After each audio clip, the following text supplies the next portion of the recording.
যোৱাবাৰ ক্লাছত আমি মজুৰিৰ আধুনিক তত্ত্ব আৰম্ভ কৰিছিলোঁ। মডাৰ্ণ থিয়ৰী অফ ৱেজেছ অৰ্থাৎ মজুৰিৰ আধুনিক তত্ত্বৰ মতে মজুৰি উৎপাদনশীল শ্ৰমৰ দৰ। অন্যান্য দৰৰ দৰে শ্ৰমৰ দৰ অৰ্থাৎ মজুৰিৰ হাৰ কোনো এক বজাৰ ব্যৱস্থাত শ্ৰমৰ চাহিদা আৰু যোগানৰ সংযোগৰ দ্বাৰা নিৰ্ধাৰণ কৰা হয়। এতিয়া আমি শ্ৰমৰ চাহিদা অৰ্থাৎ ডিমাণ্ড ফৰ লেবাৰ। যোৱাবাৰ আমি এইখিনিও আলোচনা কৰিছিলোঁ। মই আজি পুনৰবাৰ আকৌ এবাৰ কৈ দিছোঁ। এই শ্ৰমৰ চাহিদা আমি ক'ব পাৰোঁ যে শ্ৰমৰ চাহিদা প্ৰধানকৈ আমাৰ নিৰ্ভৰ কৰে কিছুমান উপাদানৰ ওপৰত। আৰু এই উপাদানসমূহ হৈছে ১ নম্বৰ শ্ৰমিকৰ উৎপাদনশীলতা, ইংৰাজীত ক'বলৈ গ'লে প্ৰডাক্টিভিটি অফ লেবাৰ। দ্বিতীয়টো হৈছে প্ৰযুক্তিবিদ্যা নাইবা প্ৰয়োগবিদ্যা, ইংৰাজীত টেকন'লজি। তৃতীয়টো দ্ৰব্যৰ চাহিদা অৰ্থাৎ ডিমাণ্ড ফৰ দ্য প্ৰডাক্ট। তাৰ পাছত আহে আমাৰ মূলধনী উৎপাদকৰ দৰ অৰ্থাৎ প্ৰাইচ অফ কেপিটেল ইনপুটছ। এইখিনিতে আমি যোৱাবাৰ এৰিছিলোঁ। এতিয়া আহোঁ আমি চাহিদা ৰেখাৰ পৰিৱৰ্তন অৰ্থাৎ shift in the demand curve. এতিয়া আমি এই চিত্ৰত ১ নম্বৰ চিত্ৰত আমি দেখুওৱাৰ দৰে শ্ৰমৰ চাহিদা ৰেখা সোঁফাললৈ নাইবা বাওঁফাললৈ আমি পৰিৱৰ্তন হোৱা আমি দেখিছোঁ। আমি এই চিত্ৰত আমি দেখিছোঁ যে চাহিদা ৰেখাডাল আমাৰ সোঁফাললৈ নাইবা আমাৰ বাওঁফাললৈ পৰিৱৰ্তন হৈছে। আৰু ই শ্ৰমৰ চাহিদা হ্ৰাস নাইবা বৃদ্ধিক দেখুৱাইছে।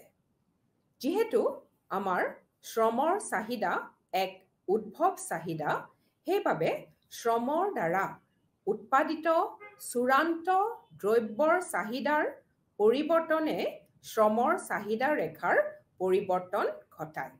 কাৰণ যোগানৰ অপৰিৱৰ্তিত অৱস্থাত দ্ৰব্য চাহিদা ৰেখাৰ সোঁফাললৈ পৰিৱৰ্তন হ'লে দৰ বৃদ্ধি পায় আৰু সেইবাবে শ্ৰমৰ প্ৰান্তিক বিক্ৰী আয় উৎপাদিকাও বৃদ্ধি পায়। অৱশ্যে আমি এই দ্ৰব্যৰ দৰৰ পৰিৱৰ্তন শ্ৰমৰ উদ্ভৱ চাহিদা ৰেখাৰ পৰিৱৰ্তনৰ একমাত্ৰ কাৰণ নহয়। ইয়াৰ পাছত আমি আহোঁ চাহিদা বা শ্ৰমৰ চাহিদা স্থিতিস্থাপকতালৈ, যিটো আমি ইংৰাজীত elasticity of demand for labour. এতিয়া মজুৰি হাৰৰ পৰিৱৰ্তনৰ সৈতে শ্ৰমৰ চাহিদাৰ পৰিৱৰ্তনক আমি শ্ৰমৰ চাহিদাৰ স্থিতিস্থাপকতা বুলি কওঁ। মজুৰি হাৰৰ পৰিৱৰ্তনৰ সৈতে শ্ৰমৰ চাহিদা পৰিৱৰ্তনক আমি শ্ৰমৰ চাহিদাৰ স্থিতিস্থাপকতা বুলি কওঁ। শ্ৰমৰ চাহিদাৰ স্থিতিস্থাপকতা অৰ্থাৎ স্থিতিস্থাপক নাইবা অস্থিতিস্থাপক এই তলত দিয়া উপাদানসমূহৰ ওপৰত নিৰ্ভৰ কৰে। এই তলৰ উপাদানসমূহে নিৰ্ধাৰণ কৰে। ১ নম্বৰ দ্ৰব্যৰ চাহিদাৰ স্থিতিস্থাপকতা শ্ৰমিকৰ চাহিদাৰ সৈতে পৰিৱৰ্তিত হয়। দ্বিতীয়তে মূলধনৰ প্ৰতিকল্প হিচাপে শ্ৰম ব্যৱহাৰ কৰিব পাৰি। শ্ৰমৰ পৰিৱৰ্তে মূলধনৰ ব্যৱহাৰ শ্ৰমিকৰ চাহিদা আৰু স্থিতিস্থাপকতাৰ ওপৰত নিৰ্ভৰ কৰে। শ্ৰমিকৰ চাহিদা স্থিতিস্থাপকতা দ্ৰব্য উৎপাদন পদ্ধতিৰ ওপৰতো নিৰ্ভৰ কৰে। এতিয়া কিছুমান উৎপাদন পদ্ধতি আছে য'ত শ্ৰমিকৰ চাহিদা বেছি, যেনে আমি কুটিৰ উদ্যোগৰ কথা আমি ইয়াত উল্লেখ কৰিব পাৰোঁ। এতিয়া যদি শ্ৰমিকৰ মুঠ মজুৰি দ্ৰব্যৰ উৎপাদনৰ মুঠ ব্যয়ৰ এটি ক্ষুদ্ৰ অংশ হয়, তেনেহ'লে শ্ৰমিকৰ চাহিদা অস্থিতিস্থাপক হ'ব। মই আকৌ কৈছোঁ যে যদি শ্ৰমিকৰ মুঠ মজুৰি দ্ৰব্যৰ উৎপাদনৰ মুঠ ব্যয়ৰ এটি ক্ষুদ্ৰ অংশ হয়, তেনেহ'লে শ্ৰমিকৰ চাহিদা অস্থিতিস্থাপক হ'ব। আৰু যদি শ্ৰমিকৰ প্ৰতিকল্প হিচাপে সহজে আন কোনো উপাদান ব্যৱহাৰ কৰা হয়, তেনেহ'লে শ্ৰমিকৰ চাহিদা স্থিতিস্থাপক হ'ব। যদি শ্ৰমিকৰ প্ৰতিকল্প হিচাপে সহজে আন কোনো উপাদান ব্যৱহাৰ কৰা হয়, তেনেহ'লে শ্ৰমিকৰ চাহিদা স্থিতিস্থাপক হ'ব। ইয়াৰ পাছত আমি আহোঁ উদ্যোগৰ শ্ৰমৰ চাহিদাৰ ওপৰলৈ। এতিয়া যিটো আমি ইংৰাজীত ক'লে ইণ্ডাষ্ট্ৰি ডিমাণ্ড ফৰ লেবাৰ। এতিয়া সামগ্ৰিকভাৱে উদ্যোগৰ চাহিদাই শ্ৰমৰ বজাৰ চাহিদা প্ৰতিনিধিত্ব কৰে। সামগ্ৰিকভাৱে উদ্যোগৰ চাহিদাই শ্ৰমৰ বজাৰ চাহিদাৰ প্ৰতিনিধিত্ব কৰে। উদ্যোগ মানে কি? উদ্যোগ হৈছে প্ৰতিষ্ঠানৰ সমষ্টি। উদ্যোগ হ'ল প্ৰতিষ্ঠানৰ সমষ্টি। এতিয়া বিভিন্ন প্ৰতিষ্ঠানৰ শ্ৰমৰ প্ৰান্তিক বিক্ৰী আয় উৎপাদিকা আমাৰ বিভিন্ন ধৰণৰ হ'ব পাৰে। ফলত কি হয়? ফলত শ্ৰমৰ চাহিদা ৰেখাৰ পাৰ্থক্য থাকে। এতিয়া সকলো প্ৰতিষ্ঠানৰ MRP ৰেখাৰ আনুভূমিক যোগ কৰি মুঠ চাহিদা ৰেখা পাব পাৰি আৰু ইয়ে উদ্যোগত শ্ৰমৰ চাহিদাক বুজায়। সামগ্ৰিকভাৱে মই আকৌ এবাৰ কৈছোঁ যে সামগ্ৰিকভাৱে উদ্যোগৰ চাহিদাই শ্ৰমৰ বজাৰ চাহিদা প্ৰতিনিধিত্ব কৰে। এতিয়া উদ্যোগ হ'ল প্ৰতিষ্ঠানৰ সমষ্টি। বিভিন্ন প্ৰতিষ্ঠানৰ শ্ৰমৰ প্ৰান্তিক বিক্ৰী আয় উৎপাদিকা বিভিন্ন ধৰণৰ হয়। ফলত কি হয়? ফলত শ্ৰমৰ চাহিদা ৰেখাৰ পাৰ্থক্য থাকে। এতিয়া সকলো প্ৰতিষ্ঠানৰ MRP ৰেখাৰ আনুভূমিক যোগ কৰি মুঠ চাহিদা ৰেখা পাব পাৰি আৰু ইয়ে উদ্যোগত শ্ৰমৰ চাহিদাক বুজায়। এতিয়া হ্ৰস্বকালত শ্ৰমৰ চাহিদা অস্থিতিস্থাপক হোৱা বাবে ই থিয় আৰু দীৰ্ঘকালত চাহিদা স্থিতিস্থাপক হোৱা বাবে বহল হৈ পৰে। কাৰণ দীৰ্ঘকালতহে শ্ৰম আৰু মূলধনৰ মাজত প্ৰতিকল্পন অধিক। ইয়াৰ পাছত আমি আহোঁ শ্ৰমৰ যোগানলৈ, অৰ্থাৎ ছাপ্লাই অফ লেবাৰ। শ্ৰমৰ যোগান বুলিলে আমি কি বুজো? শ্ৰমৰ যোগান বুলিলে ইয়াকে আমি বুজো যে বিভিন্ন মজুৰি হাৰত এক বিশেষ ধৰণৰ শ্ৰমিক কিমান সময় কাম কৰিবলৈ ইচ্ছুক। শ্ৰমৰ যোগান বুলিলে আমি বুজো যে বিভিন্ন মজুৰি হাৰত এক বিশেষ ধৰণৰ শ্ৰমিক আমাৰ কিমান সময় কাম কৰিবলৈ ইচ্ছুক। সাধাৰণতে মজুৰি হাৰ আৰু শ্ৰম সময়ৰ মাজত এক প্ৰত্যক্ষ সম্পৰ্ক আছে। শ্ৰম সময় আমি ইংৰাজীত লেবাৰ আৱাৰ্ছ বুলি কওঁ। শ্ৰমৰ যোগান প্ৰধানকৈ আমাৰ কিছুমান উপাদানৰ ওপৰত নিৰ্ভৰ কৰে আৰু এই উপাদানসমূহ আমি এতিয়া এটা এটাকৈ উল্লেখ কৰিম। প্ৰথমটো হৈছে যে দেশৰ মুঠ জনসংখ্যা আৰু তাৰ পৰিৱৰ্তনৰ বিৰাট তাৎপৰ্য আছে। দেশৰ মুঠ জনসংখ্যা আৰু মুঠ জনসংখ্যাৰ পৰিৱৰ্তনৰ আমাৰ এই শ্ৰমৰ যোগানৰ ওপৰত অতি গুৰুত্বপূৰ্ণ প্ৰভাৱ আছে। দেশত বসবাসকাৰীৰ সংখ্যা, দেশান্তৰৰ গমন আৰু জনসংখ্যা বৃদ্ধি হাৰৰ ওপৰত আমাৰ শ্ৰমৰ যোগান নিৰ্ভৰ কৰে। তাৰ উপৰিও কাম কৰাৰ বয়স সীমাৰ সংখ্যা অতি তাৎপৰ্যপূৰ্ণ। এই সংখ্যা বিভিন্ন দেশত আমি জানো যে এই সংখ্যা বিভিন্ন দেশৰ ক্ষেত্ৰত বিভিন্ন ভাৰতৰ ক্ষেত্ৰতো সাধাৰণতে আমি কাম কৰাৰ বয়স সীমা 15 বছৰৰ পৰা 60 বছৰ বুলি আমি ধৰি লওঁ ইয়ে হৈছে দেশৰ কৰ্মৰত শক্তি গঠন কৰে ইয়ে আমাৰ দেশৰ কৰ্মৰত শক্তি গঠন কৰে আৰু সেইবাবে আমাৰ শ্ৰমৰ যোগান নিৰ্ভৰ কৰে কিহৰ ওপৰত যে কাম কৰা বয়স সীমাৰ সংখ্যাৰ ওপৰত আৰু এই কাম কৰা বয়স সীমা সংখ্যাৰ কিমান মানুহ আছে তাৰ ওপৰত আমাৰ নিৰ্ভৰ কৰিব শ্ৰমৰ যোগান শ্ৰমিকৰ যোগান তাৰ উৎপাদন ক্ষমতা আৰু কাৰ্যকাৰিতাৰ সৈতে পোনপটীয়াকৈ পৰিৱৰ্তন হয় কাৰ্যকাৰিতা যিমানেই বেছি হ'ব উৎপাদনৰ যোগান সিমানেই বাঢ়িব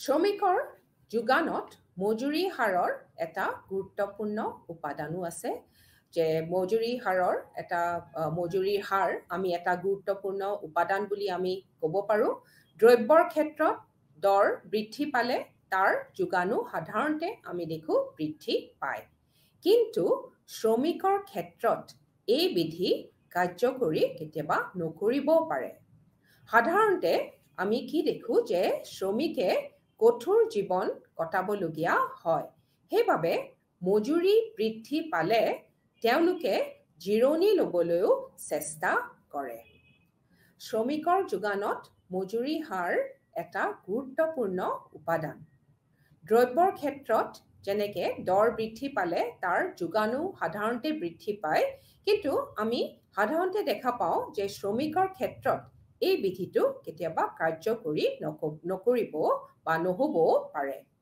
সাধাৰণতে শ্ৰমিকে কঠোৰ জীৱন কটাবলগীয়া হয় সেইবাবে মজুৰি বৃদ্ধি পালে তেওঁলোকে জিৰণি ল'বলৈ ইচ্ছা বা তেওঁলোকে জিৰণি ল'বলৈ চেষ্টা কৰে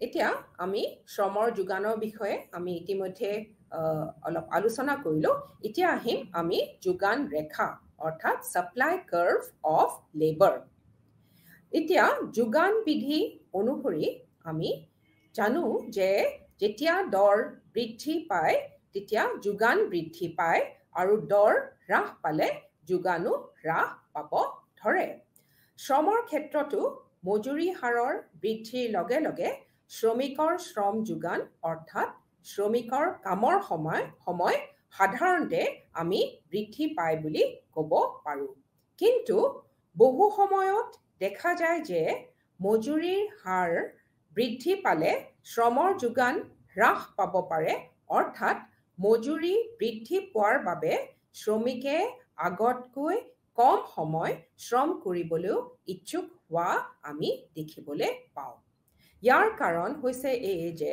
শ্ৰমিকৰ যিমানেই প্ৰকৃত আয় বৃদ্ধি পায় সিমানেই তেওঁ জিৰণিৰ সময় অধিকতৰ কাম্য বুলি ভাবে বাবে তেওঁ শ্ৰমৰ যোগান হ্ৰাস পায় এতিয়া জিৰণি আৰু পৰিশ্ৰম পৰস্পৰ বিৰোধী হ'লেও উভয়ে পৰস্পৰৰ সৈতে পৰিৱৰ্তনযোগ্য নাইবা প্ৰতিকল্পনযোগ্য অৰ্থাৎ জিৰণি আৰু পৰিশ্ৰম আমাৰ সাবষ্টিটিউটেবল বুলি আমি ক'ব পাৰোঁ এতিয়া আমি আহোঁ প্ৰতিকল্পন প্ৰভাৱ আৰু আয় প্ৰভাৱলৈ এতিয়া মজুৰি হাৰ বৃদ্ধিৰ ওপৰত আমাৰ দুটা প্ৰভাৱ অৰ্থাৎ প্ৰতিকল্পন প্ৰভাৱ যাক আমি ইংৰাজীত সাবষ্টিটিউশন ইফেক্ট বুলি কওঁ আৰু আনটো হৈছে আয় প্ৰভাৱ যাক আমি ইনকাম ইফেক্ট বুলি কওঁ সেইবাবে আমি ইয়াত ক'ব পাৰোঁ যে মজুৰি হাৰ বৃদ্ধিৰ ওপৰত দুটা প্ৰভাৱ প্ৰতিকল্পন প্ৰভাৱ আৰু আয় প্ৰভাৱ আছে মজুৰিৰ হাৰ বাঢ়িলে জিৰণি শ্ৰমিকৰ বাবে ব্যয়বহুল হৈ পৰিব তেতিয়া জিৰণি লোৱাৰ অধিক আয়ৰ সুযোগৰ পৰা নিজকে বঞ্চিত ৰখা হ'ব। গতিকে মজুৰিৰ হাৰ বাঢ়িলে শ্ৰমিকে জিৰণিৰ সময় কমাই দি বা হ্ৰাস কৰি অধিক সময় তেওঁ পৰিশ্ৰম কৰিব পাৰে। ইয়াক আমি মজুৰি বৃদ্ধিৰ প্ৰতিকল্পন প্ৰভাৱ বুলি কওঁ। আনহাতে যদি মজুৰিৰ হাৰ বৃদ্ধি কৰা হয় তেতিয়া শ্ৰমিকৰ অৱস্থা আমি আগতকৈ বা পূৰ্বতকৈ তেওঁ পূৰ্বৰ তুলনাত আমি ভাল হোৱা আমি দেখিবলৈ পাওঁ। অৱস্থাৰ উন্নতি হোৱাৰ বাবে শ্ৰমিকে অধিকতৰ দ্ৰব্য সামগ্ৰী তেওঁ এতিয়া উপভোগ কৰিব পাৰে।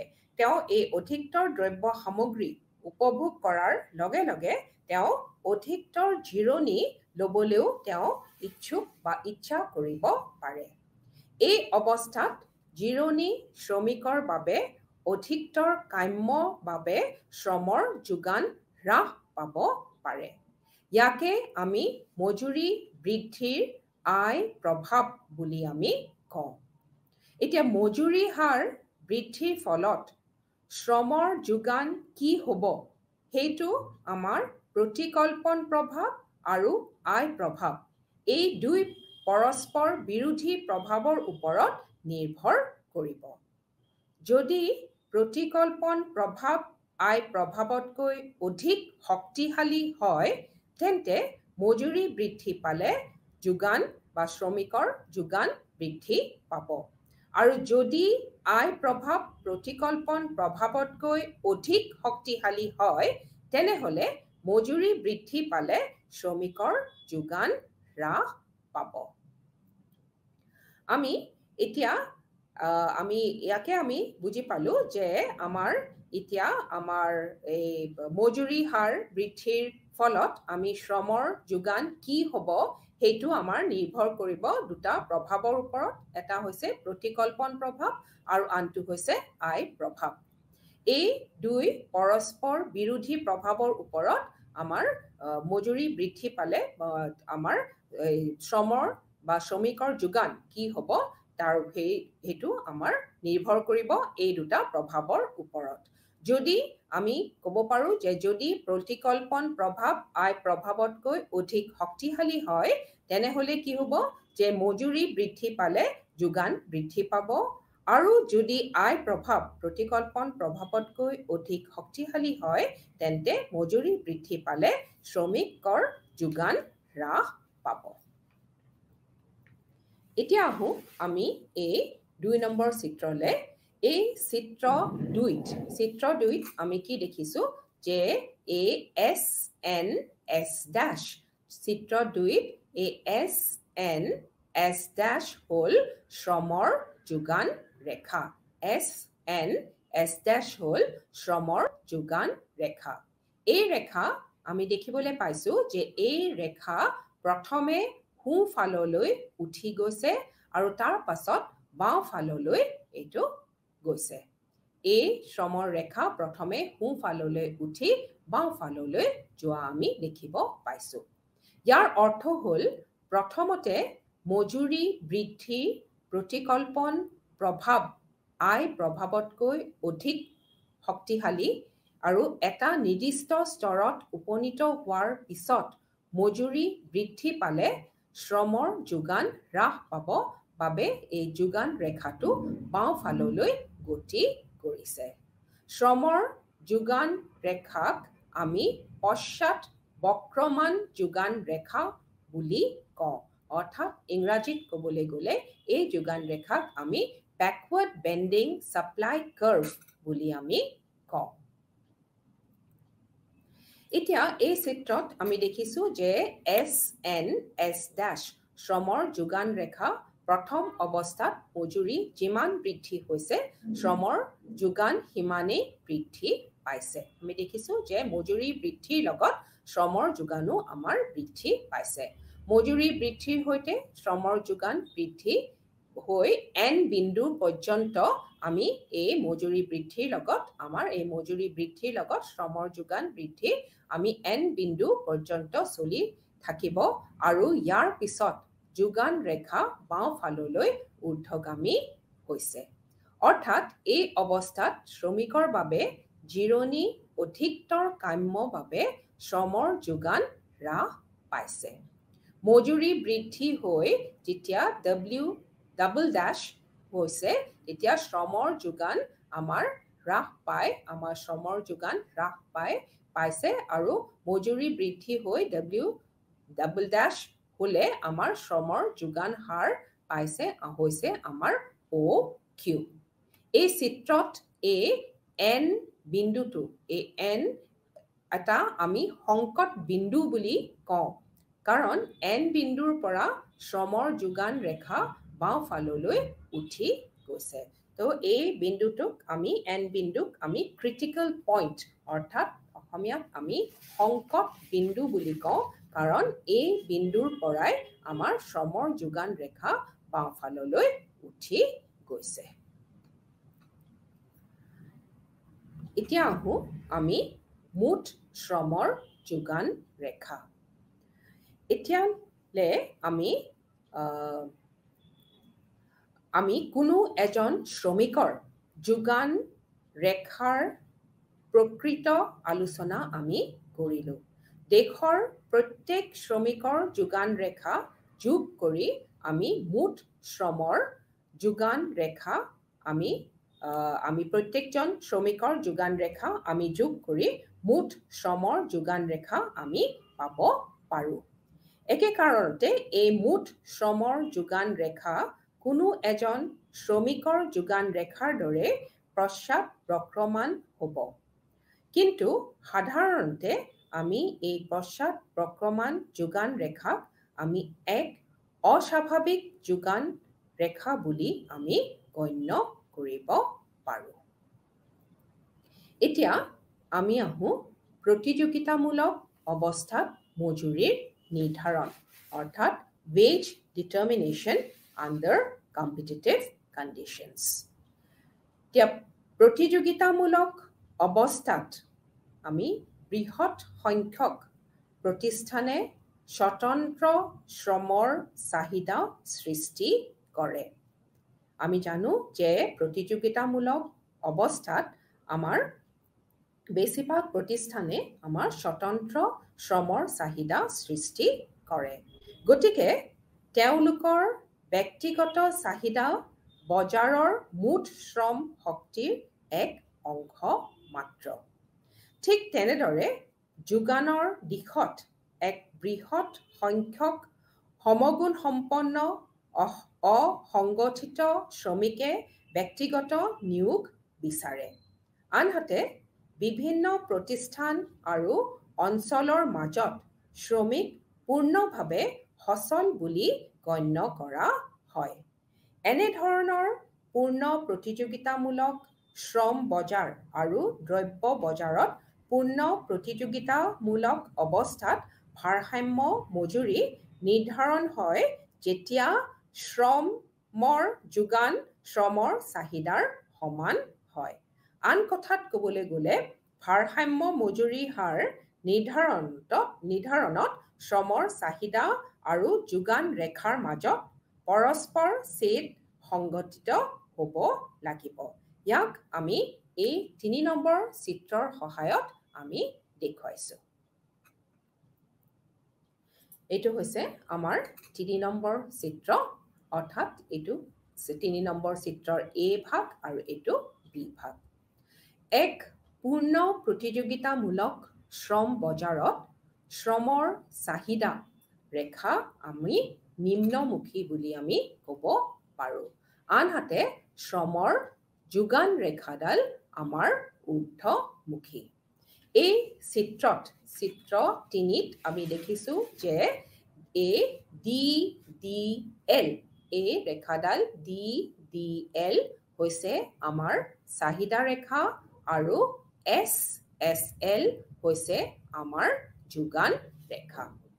এতিয়া এই বিন্দুত এই চাহিদা ৰেখা আৰু যোগান ৰেখা আমাৰ DDL অৰ্থাৎ আমাৰ ডিমাণ্ড কাৰ্ভ চাহিদা ৰেখা আৰু SSL আমাৰ ছাপ্লাই কাৰ্ভ অৰ্থাৎ যোগান ৰেখা। এই দুডাল ৰেখাই আমাৰ এই এই দুয়োডাল ৰেখাই আমাৰ কটাকটি কৰিছে বা ছেদ কৰিছে গতিকে আমি OW হৈছে আমাৰ ভাৰসাম্য মজুৰি হাৰ আৰু এই পৰা আমি ইয়ালে যদি এডাল লাইন এডাল টানি দিওঁ তেতিয়াহ'লে আমাৰ ON ইয়াতে ON হৈছে শ্ৰমৰ চাহিদা আৰু যোগান এতিয়া প্ৰতিযোগিতামূলক শ্ৰমৰ বজাৰত ভাৰসাম্য মজুৰি হাৰত আমাৰ চাহিদা আৰু যোগান অপৰিৱৰ্তিত মজুৰি হাৰৰ পৰিৱৰ্তন নহয়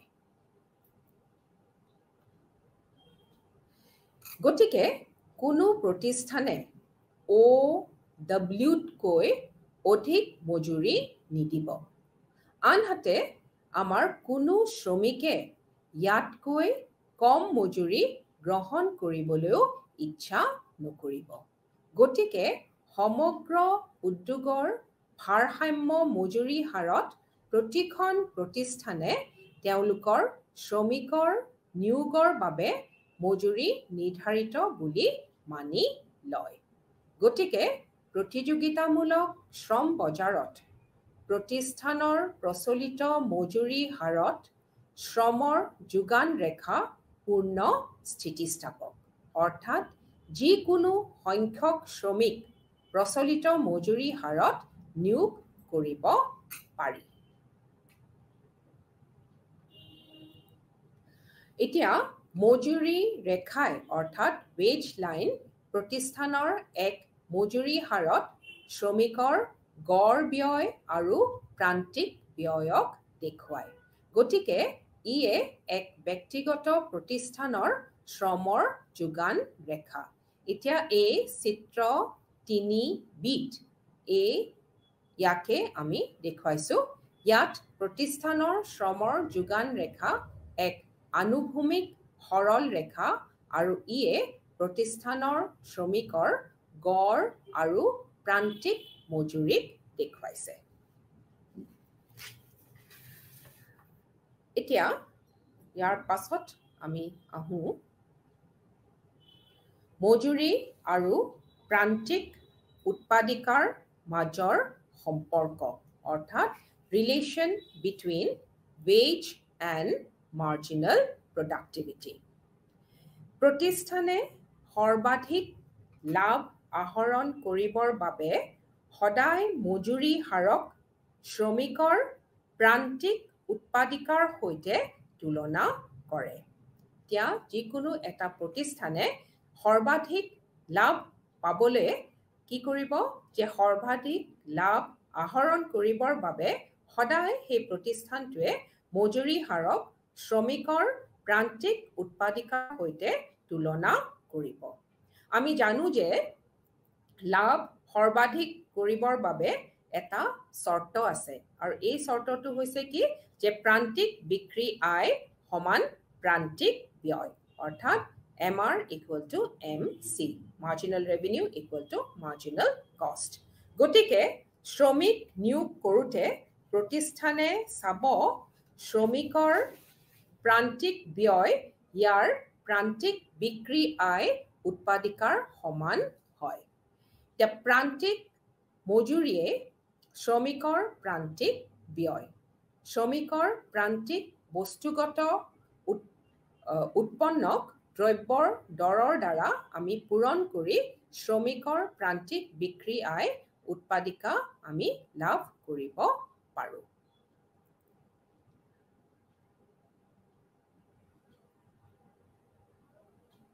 এতিয়া আহো আমি এই 4 নম্বৰ চিত্ৰলে এতিয়া আমি ইয়াত দেখিছো যে পূৰ্ণ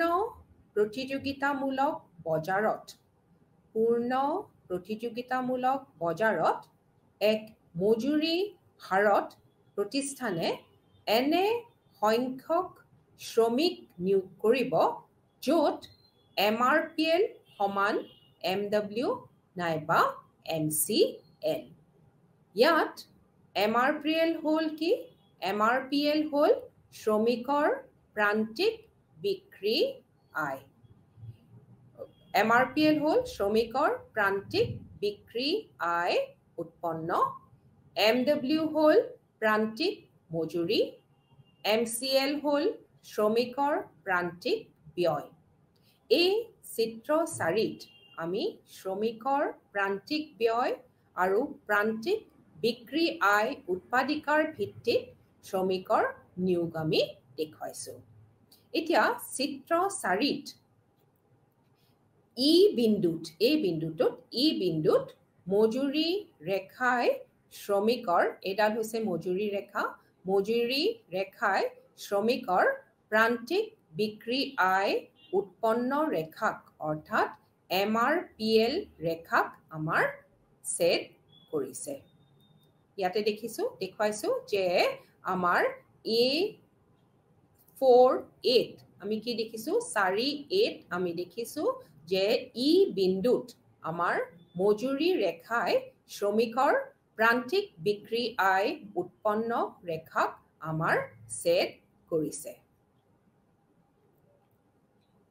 গতিকে প্ৰতিষ্ঠানে ON পৰিমাণৰ শ্ৰমিক নিয়োগ কৰিছে। এই বিন্দুত অৱশ্যে আমি শ্ৰমিকৰ গড় বিক্ৰী আয় উৎপন্ন অৰ্থাৎ ARPL, শ্ৰমিকৰ গড় ব্যয় ACL অতিক্ৰম কৰিছে আৰু ই হৈছে EA পৰিমাণৰ সমান।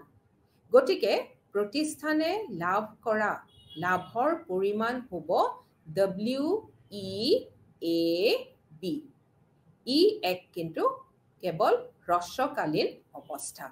মই আকৌ কৈছোঁ যে আমি আগৰ চিত্ৰখনৰ পৰা আহিছোঁ, আগৰ স্লাইডখনৰ পৰা, যে এই চিত্ৰ 4A আমি কি দেখিছোঁ যে ই বিন্দুত মজুৰি ৰেখাই শ্ৰমিকৰ প্ৰান্তিক বিক্ৰী আয় উৎপন্ন ৰেখাক আমাৰ ছেদ কৰিছে। আৰু সেইবাবে প্ৰতিষ্ঠানে ON পৰিমাণৰ শ্ৰমিক নিয়োগ কৰিছে। এই বিন্দুত অৱশ্যে আমি যদি চাওঁ দেখিবলৈ পাওঁ যে শ্ৰমিকৰ গড় বিক্ৰী আয় উৎপন্নই অৰ্থাৎ ARPL শ্ৰমিকৰ গড় ব্যয় অৰ্থাৎ ACL অতিক্ৰম কৰিছে আৰু ই হৈছে EA পৰিমাণৰ সমান। আৰু সেইবাবে আমি ক'ব পাৰোঁ যে প্ৰতিষ্ঠানে লাভ কৰা লাভৰ পৰিমাণ হ'ব WEAB। কিন্তু এক আমাৰ হ্ৰস্বকালীন অৱস্থাহে মাত্ৰ। পূৰ্ণ প্ৰতিযোগিতামূলক অৱস্থাৰ বাবে প্ৰতিষ্ঠানসমূহৰ অত্যাধিক লাভে দীৰ্ঘকালত ব্যৱসায় লৈ আমাৰ নতুন প্ৰতিষ্ঠানক আকৰ্ষণ কৰিব। ফলস্বৰূপে কি হ'ব? ফলস্বৰূপে শ্ৰমিকৰ মুঠ চাহিদা উদ্যোগত বৃদ্ধি পাব আৰু চাহিদা ৰেখাৰ ঊৰ্ধ্বমুখী পৰিৱৰ্তনৰ বাবে মজুৰিৰ হাৰো বৃদ্ধি পাব। শ্ৰমিকৰ উৎপাদিকা একে থাকিব আৰু শ্ৰমিকৰ গড় বিক্ৰী আয় উৎপাদিকা ARPL আৰু শ্ৰমিকৰ গড় ব্যয় ACLৰ মাজৰ পাৰ্থক্য আমাৰ হ্ৰাস পাব। প্ৰতিষ্ঠানৰ দীৰ্ঘকালীন ভাৰসাম্যত মজুৰি হাৰৰ সৈতে শ্ৰমিকৰ প্ৰান্তিক বিক্ৰী আয় উৎপাদিকা অৰ্থাৎ MRPL আৰু গড় বিক্ৰী আয় উৎপাদিকা অৰ্থাৎ ARPL সমান হ'ব। এইটো আমি চিত্ৰ 4Bত আমি দীৰ্ঘকালীন মজুৰি হাৰ যিটো আমি ইয়াতে হ'ব অৰ্থাৎ ইয়াত আমি E1 লিখিব লাগিব। E1 ভাৰসাম্য বিন্দুত কি হয়? MRPLৰ সমান ARPL হয়, সমান AW সমান MW। আৰু এতিয়া কি হ'ব? যেতিয়া আমাৰ ON1 পৰিমাণৰ শ্ৰমিক নিয়োগ কৰা হ'ব। গতিকে আমি দেখিলোঁ যে দীৰ্ঘকালত পূৰ্ণ ভাৰসাম্য অৱস্থা পাবৰ বাবে শ্ৰমিকৰ প্ৰান্তিক বিক্ৰী আয় উৎপাদন শ্ৰমিকৰ প্ৰান্তিক ব্যয় অৰ্থাৎ প্ৰান্তিক মজুৰি সমান হয় আৰু শ্ৰমিকৰ গড় বিক্ৰী আয় উৎপাদক শ্ৰমিকৰ গড় ব্যয় অৰ্থাৎ গড় মজুৰিৰ সমান হয়। যেহেতু প্ৰতিযোগিতামূলক অৱস্থাত গড় মজুৰি সমান প্ৰান্তিক মজুৰি হয় অৰ্থাৎ average ways equal to marginal ways, সেইবাবে MRPL সমান MW সমান ARPL সমান AW।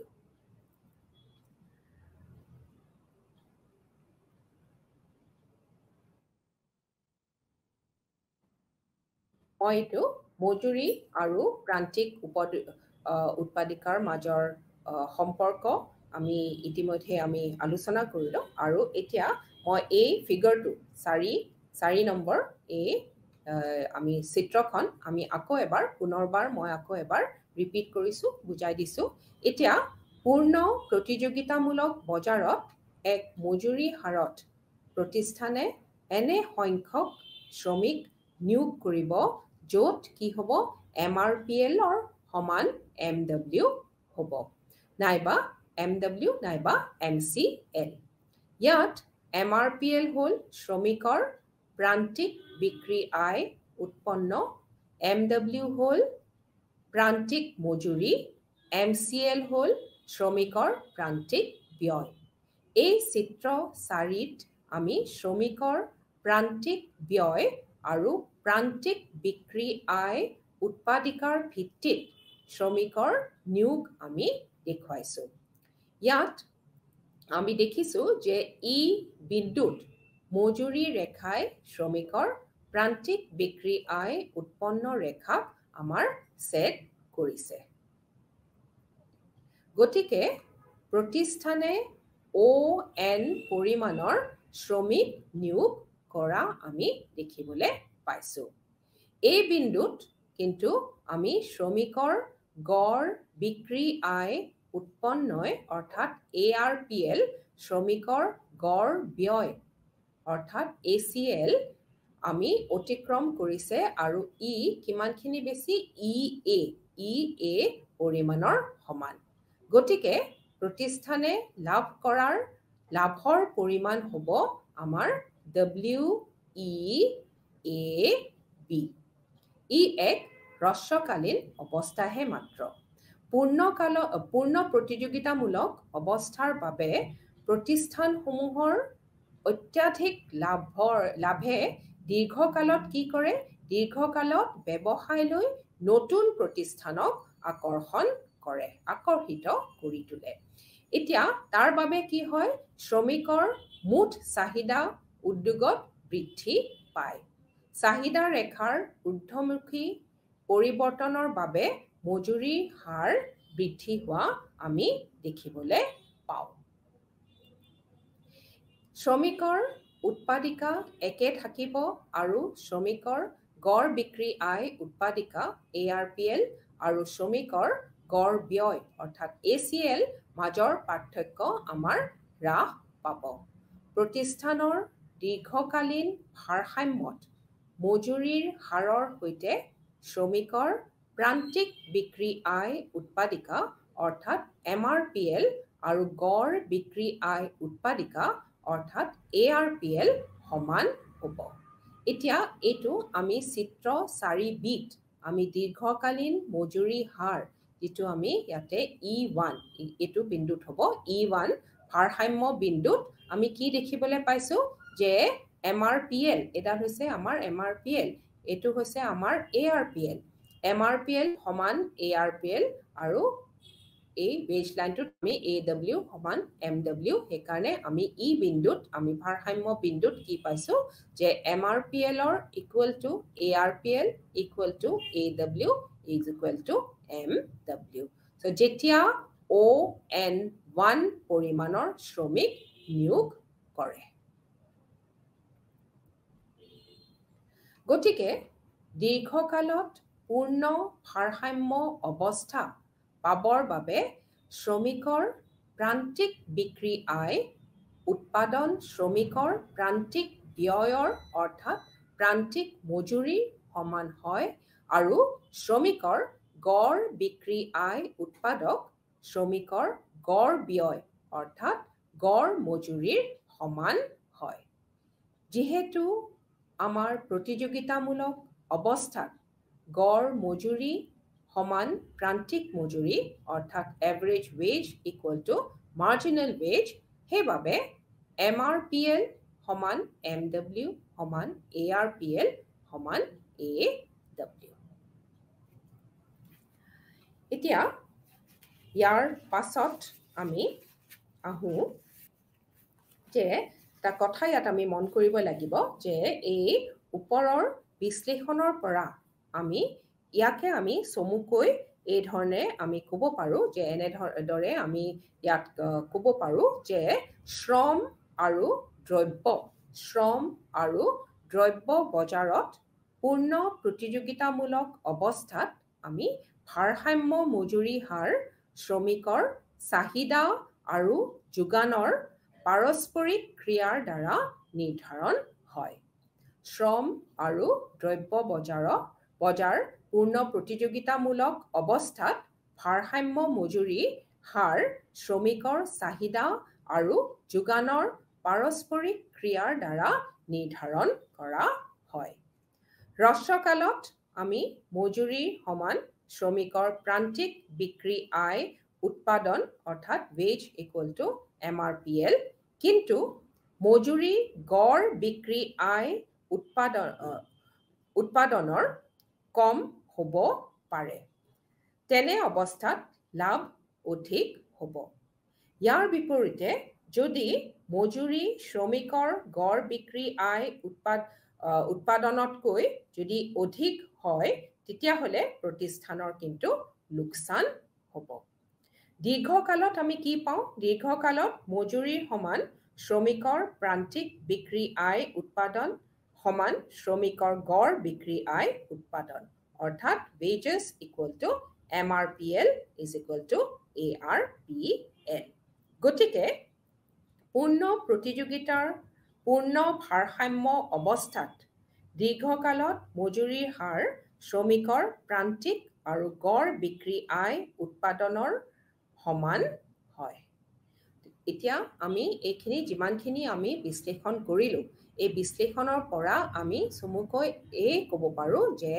এক নম্বৰ হৈছে কি যে শ্ৰম আৰু দ্ৰব্য বজাৰ পূৰ্ণ প্ৰতিযোগিতামূলক অৱস্থাত আমাৰ ভাৰসাম্য মজুৰি হাৰ শ্ৰমিকৰ চাহিদা আৰু শ্ৰমিকৰ যোগান পাৰস্পৰিক ক্ৰিয়াৰ দ্বাৰা আমাৰ নিৰ্ধাৰিত হয় দ্বিতীয়তে আমি ক'ব পাৰো যে হ্ৰস্বকালত মজুৰিৰ সমান শ্ৰমিকৰ প্ৰান্তিক বিক্ৰী আয় উৎপাদন অৰ্থাৎ ৱেজ ইকুৱেল টু MRPL কিন্তু মজুৰি গড় বিক্ৰী আয় উৎপাদনৰ কমো হ'ব পাৰে তেনে অৱস্থাত কি হ'ব লাভ আমাৰ অধিক হ'ব ইয়াৰ বিপৰীতে যদি মজুৰি শ্ৰমিকৰ গড় বিক্ৰী আয় উৎপাদনতকৈ যদি অধিক হয় তেতিয়াহ'লে কি হ'ব কিন্তু তেতিয়াহ'লে প্ৰতিষ্ঠানৰ লোকচান হ'ব এইটো আমাৰ হ্ৰস্বকালত আমাৰ সম্ভৱ কিন্তু দীৰ্ঘকালত মজুৰি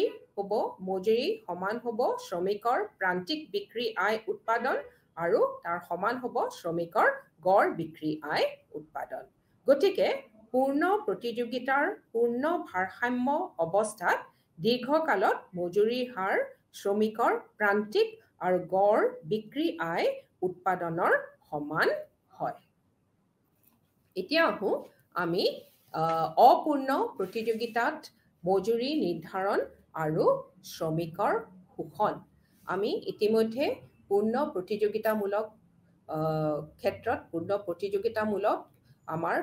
আমাৰ মজুৰি কি ধৰণে নিৰ্ধাৰণ কৰা হয় তাৰ বিষয়ে আমি আলোচনা কৰিলো এতিয়া আমি আহো অপূৰ্ণ প্ৰতিযোগিতাত মজুৰি নিৰ্ধাৰণ আৰু এই অপূৰ্ণ প্ৰতিযোগিতাত আমি দেখিম যে শ্ৰমিকৰ শোষণো হোৱা আমি দেখিবলৈ পাম so now we will discuss about the wage determination under imperfect competition and exploitation of labor এতিয়া আমি ক'ব পাৰো যে শ্ৰম আৰু দ্ৰব্য বজাৰত পূৰ্ণ প্ৰতিযোগিতা অৱস্থা বিৰাজ কৰিলে আমাৰ মজুৰি শ্ৰমিকৰ প্ৰান্তিক বিক্ৰী আয় উৎপাদিকাৰ সমান হয়।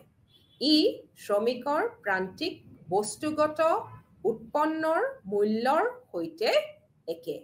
যিহেতু প্ৰতিযোগিতামূলক মজুৰিক আমি প্ৰকৃত মজুৰি হিচাপে গণ্য কৰা হয়, সেইবাবে ইয়াৰ পৰা কোনো পৰিৱৰ্তন হ'লে ই শ্ৰমিকৰ শোষণ হৈ পৰে। কিন্তু বাস্তৱত পূৰ্ণ প্ৰতিযোগিতামূলক অৱস্থা আমি পৰিলক্ষিত নহয়। শ্ৰম বজাৰত অপূৰ্ণতাহে আমি থাকে বুলি আমি ক'ব পাৰোঁ। ঠিক তেনেদৰে দ্ৰব্য বজাৰত অপূৰ্ণ প্ৰতিযোগিতা আছে। এনে অৱস্থাত ভাৰসাম্য মজুৰি হাৰ শ্ৰমিকৰ প্ৰান্তিক বিক্ৰী আয় উৎপাদনৰ কম হ'বলৈও ধৰে। ইয়াৰ ফলত আমাৰ কি হয়?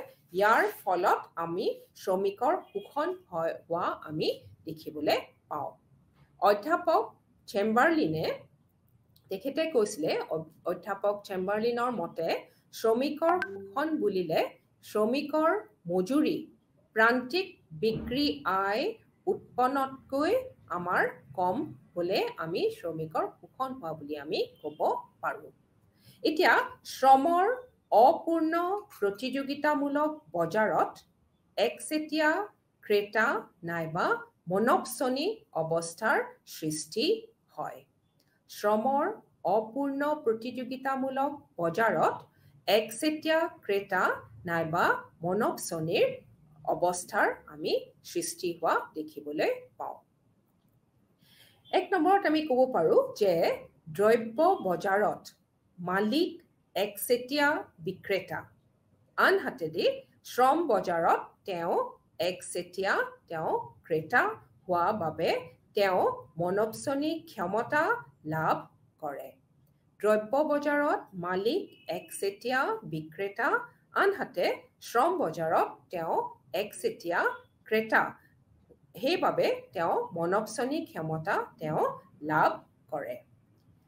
মনপছনী ক্ষমতা ইংৰাজীত ক'লে আমি মনপছনী পাৱাৰ বুলি কওঁ। ঠিক তেনেদৰে যদি প্ৰতিষ্ঠানসমূহে একগোট হৈ এটা গোষ্ঠীৰ শ্ৰম বজাৰ গঠন কৰে, তেনে শ্ৰম বজাৰ একচেটিয়া বজাৰ হয়। দ্বিতীয়তে আমি ক'ব পাৰোঁ যে শ্ৰমিকৰ চলনত অপূৰ্ণতা। তৃতীয়, শ্ৰমিকসকল একত্ৰিত নহয়, সেইবাবে তেওঁলোকৰ দৰাদৰি ক্ষমতা নাথাকে বা তেওঁলোকৰ দৰাদৰি ক্ষমতা কম। তাৰপিছত 4 নম্বৰ, শ্ৰমিকসকলৰ মাজত নিয়োগৰ বাবে প্ৰতিযোগিতা থাকে। গতিকে আমি মালিকৰ মনপছনীমূলক ক্ষমতাৰ থাকিলে আৰু শ্ৰম বজাৰত অপূৰ্ণ প্ৰতিযোগিতা থাকিলে ভাৰসাম্য মজুৰিৰ হাৰ নিৰ্ধাৰণত আমি শোষণ দেখিবলৈ পাওঁ, অৰ্থাৎ এক্সপ্লইটেশ্যন দেখিবলৈ পাওঁ।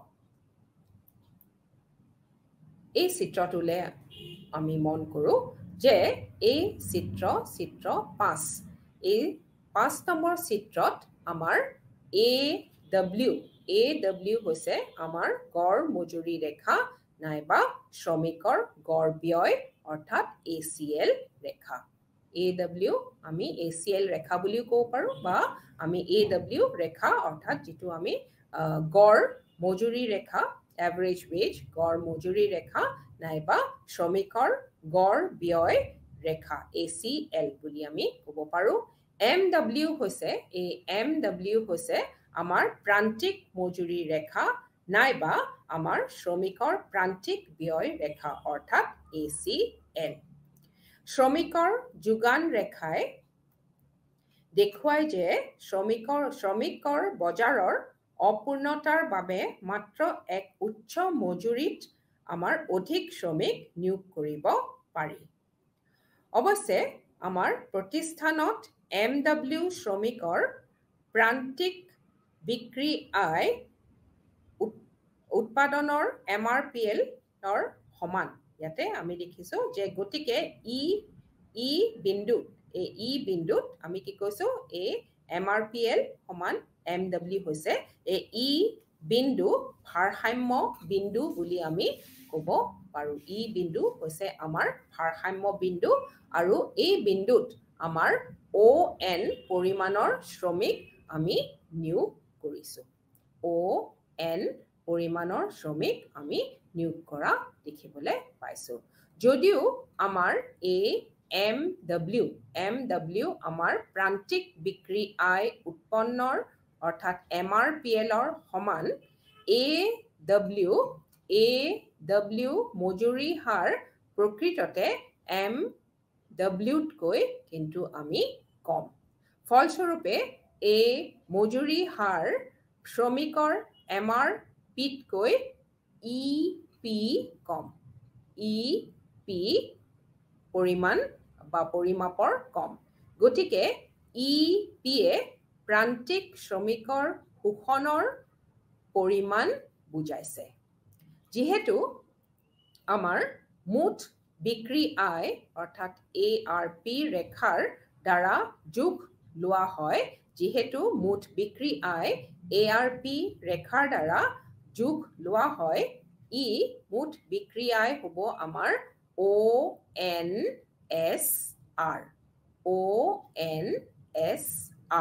মুঠ মজুৰি হ'ব আমি এই চিত্ৰত দেখিছো যে মুঠ মজুৰি হ'ব ONPT গতিকে এইখিনি পোৰ্শন অৰ্থাৎ RSPT এ আমাৰ শোষণৰ পৰিমাণক আমাৰ বুজায় আৰু ইয়ে হৈছে একচেটিয়া ক্ৰেতা নাইবা মনোপছনীমূলক শোষণ অৰ্থাৎ মনোপছনিষ্টিক এক্সপ্লইটেশ্যন সো সেইবাবে আমি ক'ব পাৰো যে আমি এই ধৰণেৰে আমি under wage determination under imperfect competition কি ধৰণে হয় আৰু কি ধৰণে আমি শ্ৰমিকৰ শোষণ হয় তাক এই চিত্ৰৰ দ্বাৰা আমি দেখুৱাব পাৰো তো আজি আমি বিভিন্ন বিষয় আমি আলোচনা কৰিলো আমি শ্ৰমিকৰ যোগানৰ বিষয়ে শ্ৰমিকৰ যোগান ৰেখাৰ বিষয়ে আমি কি ধৰণে আমাৰ এই যোগান ৰেখাডাল আমি কি ধৰণে আমি পাওঁ অৰ্থাৎ আমাৰ প্ৰাশ্চাত বক্ৰমান যোগান ৰেখা আমাৰ কিয় হয় তাৰ বিষয়েও আমি আলোচনা কৰিলো আৰু আমি এই ৰেখাডালৰ বিষয়ে আকৌ এবাৰ মই কৈছো এই শ্ৰমিকৰ যি আমি শ্ৰমিকৰ আমাৰ যোগান ৰেখা যিডালক আমি ব্যাকৱাৰ্ড বেন্ডিং সাপ্লাই কাৰ্ভ বুলি কওঁ এটো অতিশয় গুৰুত্বপূৰ্ণ বিষয় এটো মই আকৌ এবাৰ মই এটো বুজাই দিছো এই চিত্ৰলে মন কৰিলে আমি দেখো যে এই চিত্ৰত আমি SN হৈছে আমাৰ শ্ৰমৰ যোগান ৰেখা এই ৰেখাডাল আমি দেখিছো যে এই ৰেখাডাল আমাৰ কি হৈছে প্ৰথমে সোঁফাললৈ উঠি বাওঁফাললৈ আমাৰ গৈছে ইয়াৰ অৰ্থ হ'ল যে প্ৰথমতে মজুৰি বৃদ্ধিৰ প্ৰতিকল্পন প্ৰভাৱ আমি ইতিমধ্যে ব্যাখ্যা কৰিছো যে প্ৰতিকল্পন প্ৰভাৱ আৰু আয় প্ৰভাৱ এই প্ৰথমতে যে আমাৰ ওপৰলে অৰ্থাৎ সোঁফাললৈ বৃদ্ধি হৈছে তাৰ প্ৰথমতে আমাৰ কি হৈছে যে মজুৰি বৃদ্ধিৰ প্ৰতিকল্পন প্ৰভাৱ আয় প্ৰভাৱতকৈ অধিকতৰ শক্তিশালী আৰু এই এটা নিৰ্দিষ্ট স্তৰত উপনীত হোৱাৰ পিছত মজুৰি বৃদ্ধি পালে শ্ৰমৰ যোগান কিন্তু হ্ৰাস পাব আৰু সেইবাবে এই ৰেখাডাল আমাৰ বাওঁফাললৈ গতি কৰিব শ্ৰমৰ যোগান ৰেখাক আমি পশ্চাৎ বক্ৰমান ৰেখা বুলি আমি কওঁ এতিয়া আমাৰ এই শ্ৰমৰ যোগান ৰেখাডাল প্ৰথম অৱস্থাত আমি আমাৰ মজুৰি যিমান বৃদ্ধি পাইছে আমাৰ শ্ৰমৰ যোগান সিমানেই বৃদ্ধি পাইছে মজুৰি বৃদ্ধিৰ হৈতে শ্ৰমৰ যোগান বৃদ্ধি পায় আমাৰ এই n বিন্দু পৰ্যন্ত আমাৰ এই বৃদ্ধি চলি আছে কিন্তু n বিন্দুৰ পাছত আমাৰ কি হৈছে যে যোগান ৰেখা আমাৰ বাওঁফাললৈ ঊৰ্ধ্বগামী হৈছে অৰ্থাৎ এই অৱস্থাত আমাৰ শ্ৰমিকৰ বাবে জিৰণি অধিকতৰ কাম্য বাবে আমাৰ শ্ৰমৰ যোগান হ্ৰাস পাইছে মজুৰি বৃদ্ধি হৈ W" হলে শ্ৰমৰ যোগান হ্ৰাস পাই আমাৰ OQ হয় এই চিত্ৰত আমাৰ এই N বিন্দুটোক আমি সংকট বিন্দু বুলি কওঁ অৰ্থাৎ ক্ৰিটিকেল পইণ্ট বুলি কওঁ কাৰণ N বিন্দুৰ পৰাই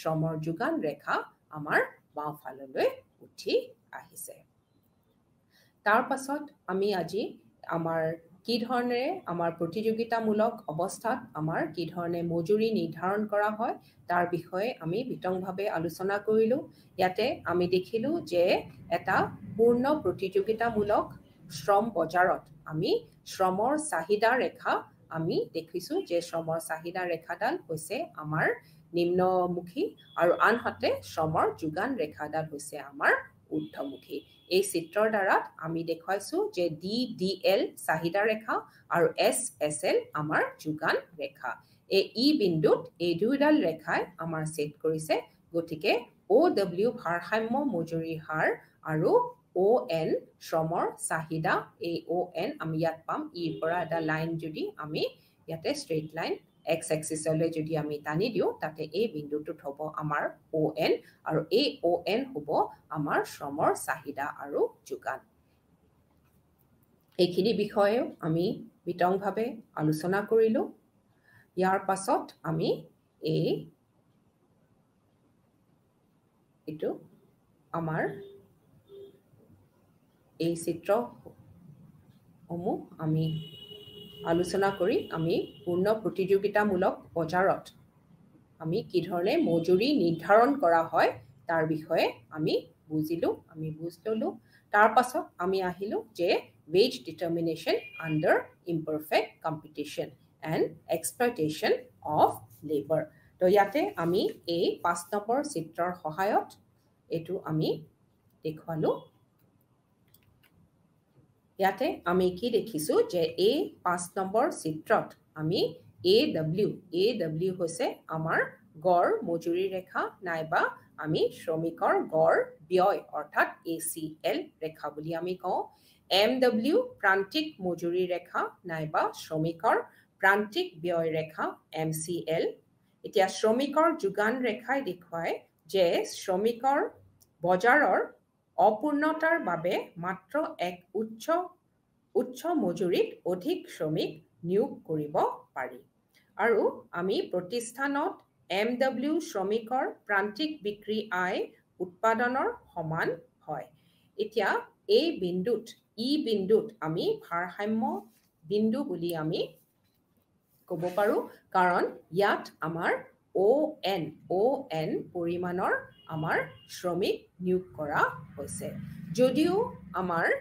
MW আমাৰ প্ৰান্তিক বিক্ৰী আয় উৎপন্নৰ অৰ্থাৎ MRPLৰ সমান AW মজুৰি হাৰ প্ৰকৃততে কিন্তু আমাৰ MWতকৈ কম ফলস্বৰূপে মজুৰি হাৰ শ্ৰমিকৰ MRPতকৈ EP পৰিমাপ অৰ্থাৎ EP পৰিমাপৰ কম গতিকে আমি EPয়ে আমাৰ প্ৰান্তিক শ্ৰমিকৰ শোষণৰ পৰিমাণ আমাক বুজাইছে এতিয়া যেহেতু মুঠ বিক্ৰী আয় ARP ৰেখাৰ দ্বাৰা আমাৰ যোগ লোৱা হয় আমাক কি দেখুৱাইছে যে ON SRৰ সমান আমাৰ মুঠ